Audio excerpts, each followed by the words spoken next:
बेटा कल हमने आपको पढ़ाया था एटम्स और मॉलिक्यूल्स में एटम की डेफिनेशन पढ़ाई थी और एलिमेंट्स पढ़ाए थे। कितनी बातें और पढ़ाई गई थी? ठीक। अब हम आज आगे देखेंगे कि मॉलिक्यूल्स क्या होते हैं। ठीक है, मॉलिक्यूल्स क्या होते हैं। एलिमेंट सभी को याद है 1 से लेकर 20 तक कल ये लिखाए गए थे, याद है? पूछे जाए। चैप्टर का नाम क्या है? एटम्स एंड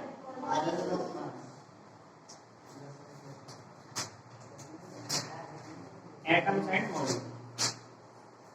ठीक, सबसे पहले मॉलिक्यूल पढ़ाने से पहले हम आपको एक चीज समझा दें, स्ट्रक्चर ऑफ एटम थोड़ा आपको क्लियर कर देगा। ठीक है, स्ट्रक्चर ऑफ एटम।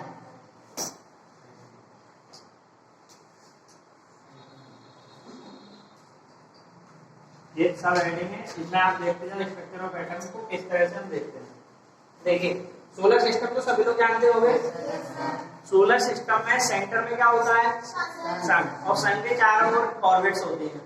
बात क्लियर है? सन के चारों ओर क्या होती है? ऑर्बिट्स। उन ऑर्बिट्स में कौन रिवॉल्व करते हैं? प्लैनेट्स। इतनी बात समझ में आ रही है कि सोलर सिस्टम के सेंटर में सन होता है, सन के चारों ओर ऑर्बिट्स होते हैं, ऑर्बिट्स में कौन रिवॉल्व करता है? प्लैनेट्स। बात समझ में आ रही है? इसी तरह आप यहाँ पर मान के चलिए स्ट्रक्चर ऑफ एटम को कि एटम के सेंटर में न्यूक्लियस होता है। न्यूक्लियस को हम यहाँ पर पॉजिटिव चार्ज मानते हैं। कैसा चार्ज मानते हैं? सेंटर में कौन होता है? न्यूक्लियस। और न्यूक्लियस के चारों ओर क्या होती है?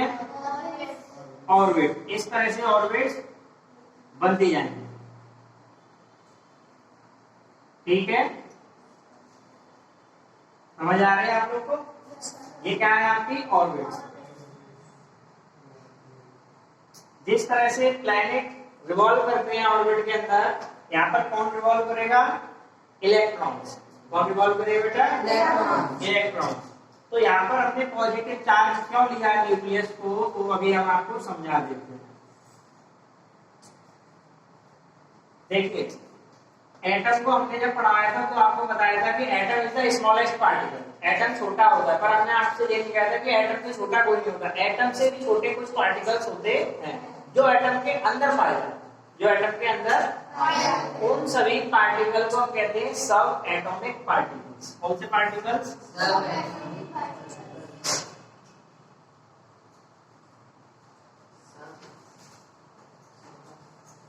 सब एटॉमिक पार्टिकल्स। उन नाम है उन पार्टिकल्स के इलेक्ट्रॉन, प्रोटॉन,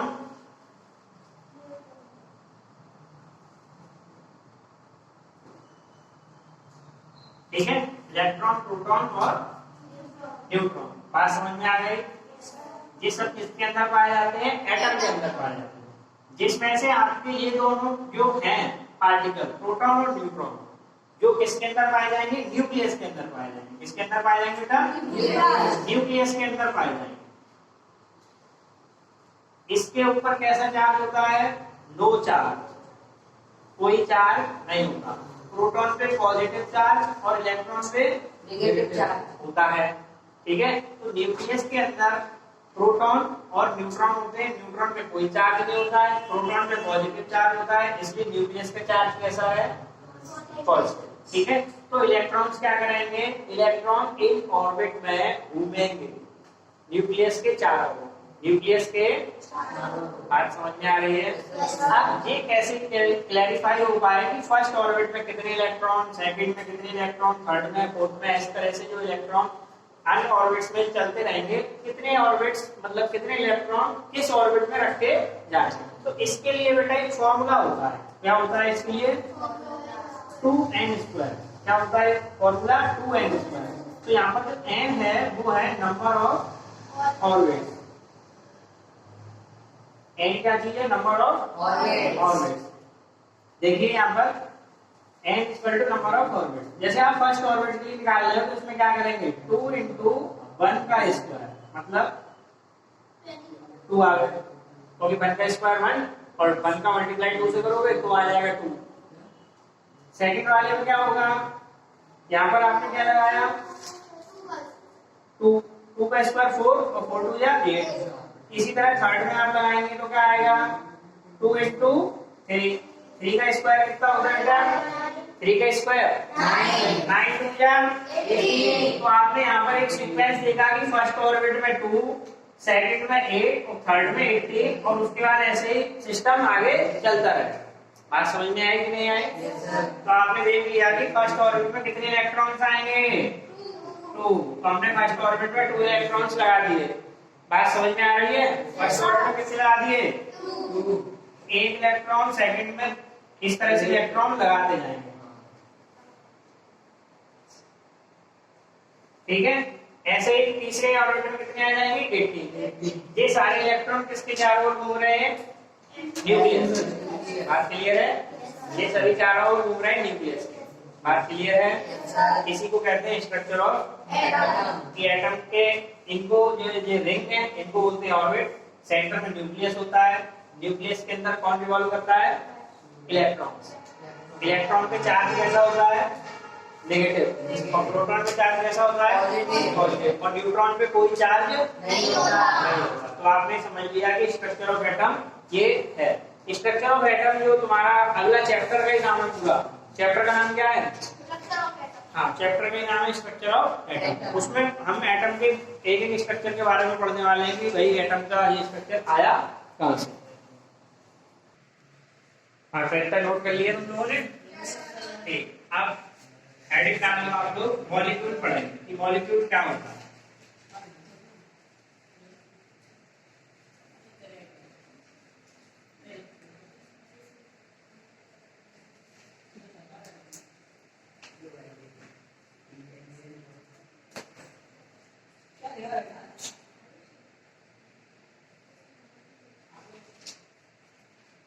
देखो मॉलिक्यूल क्या होता है समझो। ठीक, एटम आपने देखा था कि एटम एक स्मॉलेस्ट पार्टिकल होता है। ठीक, एटम एक स्मॉलेस्ट पार्टिकल होता है। यहाँ पर इसकी डेफिनेशन ये होगी कि मतलब जो एटम है, जैसे कल हमने आपको चौक वाला एग्जांपल दिया था कि बहुत सारे छोटे छोटे मतलब एटम से मिलकर एक शेप बनी थी, इसको हमने चौक नाम दिया था कि नहीं दिया था? जब आपने उसको जमीन पे मतलब घिस दिया था तो एक पाउडर फॉर्म में बन गया था। किस फॉर्म में बन गया था? पाउडर की फॉर्म में बना था। आज समझ में आ रही है? किस फॉर्म में बना था? पाउडर की फॉर्म में बना था। तो होगा क्या उसमें कि वो पाउडर जो है उसमें क्या है एटम है। एटम है कि नहीं? वो एटम आपस में मिलकर क्या बनाएंगे एक मॉलिक्यूल। तो यहाँ पर लिखना है तो वो एटम अपने आप जुड़ जाएंगे कि उनका कोई केमिकल प्रोसेस है, केमिकल प्रोसेस। ठीक है, केमिकली वो एक दूसरे से बाउंड होते हैं। कैसे होते हैं? बाउंड। तो इसमें लिखना होगा कि लिखिए इसमें, चलिए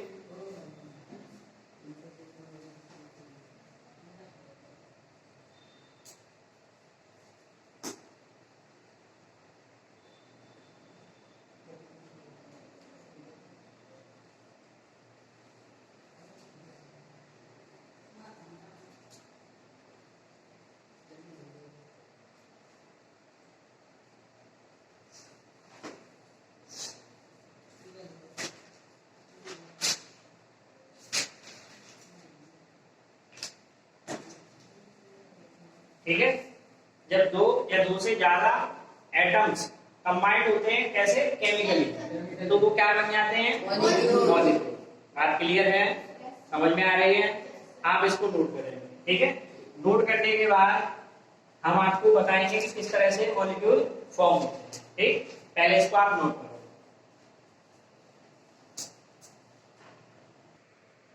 देखो मॉलिक्यूल बनता कैसे ना समझो। जैसे आपने एक नाम सुना होगा वाटर, सुना है कि नहीं सुना है? फॉर्मूला पता है इसका? Chemical formula H2O। अरे इतना सोच क्यों रहे हो? H2O नाम सुना है ना? पढ़ा भी होगा क्या बेटा? हाँ, वाटर का फॉर्मूला H2O होता है। बात समझ में आई? ठीक, आपने मतलब जब अपने घरों में पेंट होते हुए देखा है, इसमें इस्तेमाल हम करते हैं कलई। नाम सुना है? कलई का इस्तेमाल करते हैं, उसे हम कहते हैं कैल्शियम ऑक्साइड। क्या कहते हैं? Calcium oxide.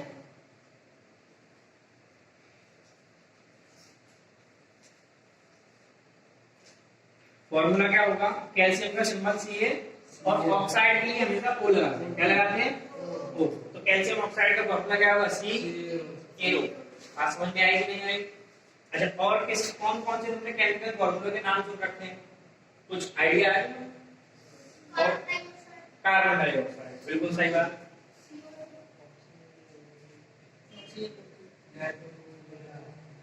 कार्बन डाइऑक्साइड का फॉर्मूला होता है CO। अब हम तीनों का एग्जांपल लेके आपको समझाते हैं कि किस तरह से ये काम करते हैं। देखो बेटा, कल मैंने आपको एलिमेंट पढ़ाए थे और मैंने आपसे ये बोला था कि इस केमिस्ट्री के अंदर जो भी हम काम करेंगे वो सब एलिमेंट के ऊपर किया जाएगा। किसके ऊपर किया जाएगा? यहाँ पर H का मतलब हाइड्रोजन, और O का मतलब ऑक्सीजन, Ca का मतलब कैल्शियम, और O का मतलब ऑक्सीजन, कार्बन, C मतलब C का मतलब C का मतलब कैल्शियम, C का मतलब बेटा कार्बन, ठीक है। C का मतलब कार्बन और O का मतलब ऑक्सीजन, ऑक्सीजन। C का मतलब कार्बन और O का मतलब ऑक्सीजन। तो यहाँ पर एलिमेंट है वो क्या हो गए? कंबाइंड। कैसे हो गए? कंबाइंड, यानी कि अपने आप से भी हो सकते हैं और दूसरे के साथ भी हो सकते हैं। यहाँ पर हाइड्रोजन किसके साथ कंबाइंड हुआ? कैल्शियम किसके साथ? ये किसके साथ? अच्छा, तुम कहोगे सर सब ऑक्सीजन के साथ हो रहा है, कोई दूसरे नहीं है?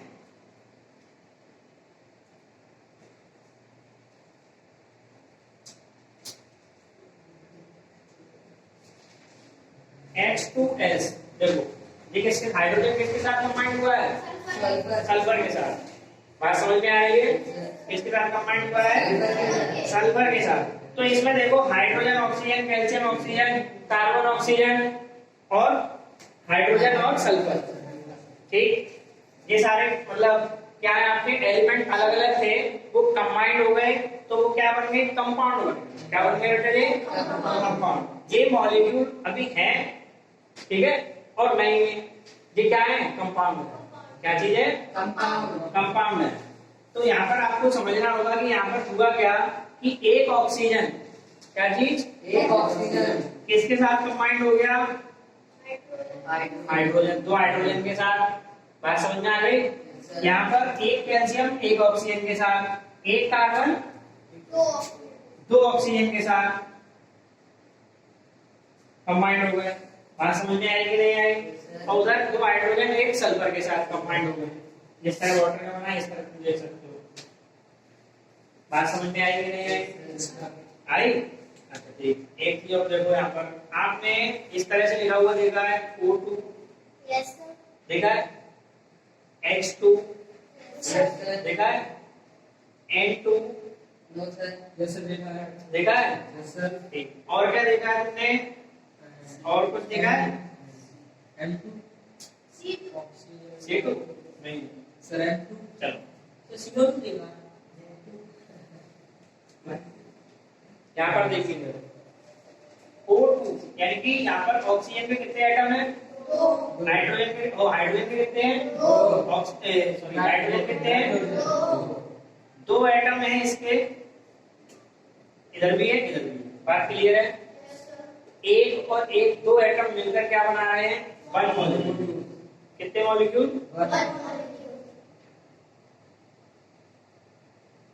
सेम इसमें और सेम इसमें। तो तुम्हें मॉलिक्यूल समझ में आया कि मॉलिक्यूल क्या होते हैं? जब दो या दो से ज्यादा, ठीक, क्या कंबाइंड होते हैं? एटम, तो एक मॉलिक्यूल बनता है। यहाँ पर अगर आपसे पूछा जाए कितने एटम है, तुम कहोगे दो। यहाँ पर एटम पूछे जाए तो एटम यहाँ पे भी, पर ये मॉलिक्यूल कितने हैं? मॉलिक्यूल एक, मॉलिक्यूल एक। बात समझ में आई? यहाँ पर लिख दिया जाए O3, क्या चीज है? O3 किसका फॉर्मूला होता है? ओजोन का। नाम सुना है तुमने? तो ये ओजोन का एक मॉलिक्यूल है। बात समझ में आ रही है? ओजोन में कितने मॉलिक्यूल है? एक मॉलिक्यूल। बात क्लियर है बेटा? यहाँ पर जो 3 और यहाँ पर जो 2 लगे हुए हैं, इन सभी को हम कहते हैं एटॉमिसिटी। क्या कहते हैं? यहाँ पर हेडिंग डाल दोगे एटॉमिसिटी क्या होती है।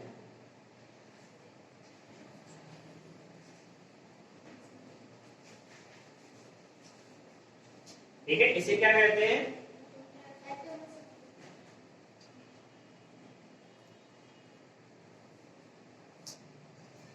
ठीक, अब इसके बारे में लिखेंगे क्या होता है। देखिए ओजोन पर एक मॉलिक्यूल बनाने में कितने एटम लग गए? ऑक्सीजन का एक मॉलिक्यूल बनाने में कितने एटम लग गए? हाइड्रोजन के में भी 2 लगे, नाइट्रोजन के में भी 2 लग गए। तो जिस मतलब कंपाउंड को सर जिस एलिमेंट के एक मॉलिक्यूल बनाने में कितने मॉलिक्यूल बनाने में? एक मॉलिक्यूल जितने एटम का यूज होता है उसे एटॉमिसिटी कहते हैं। तो atomicity is the number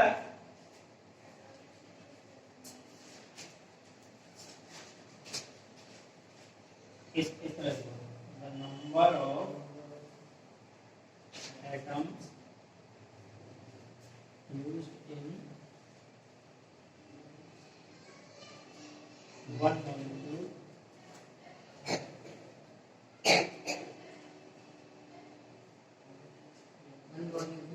of an element, यानी कि किसी भी एलिमेंट के एक मॉलिक्यूल को फॉर्म करने में बनाने में जितने भी एटम का इस्तेमाल किया जाता है उसे एटॉमिसिटी कहते हैं।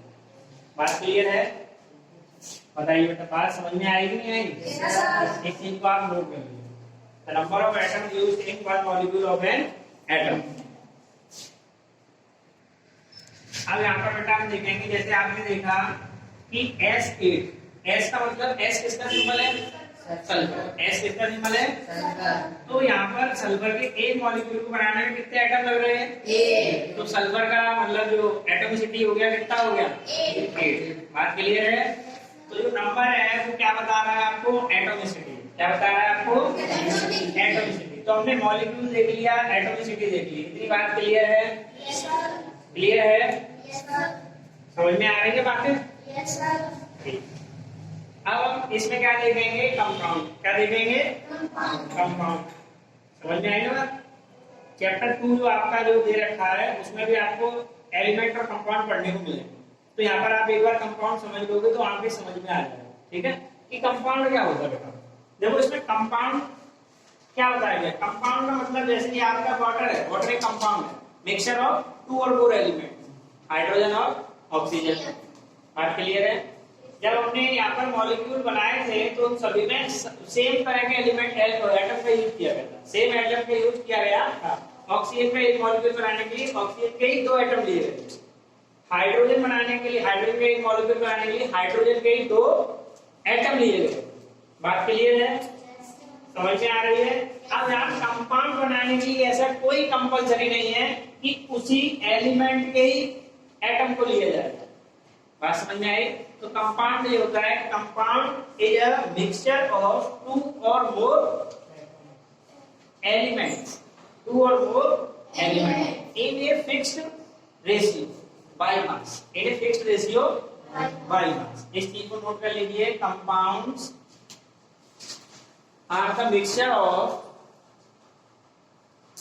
compounds are the mixture of 2 or more elements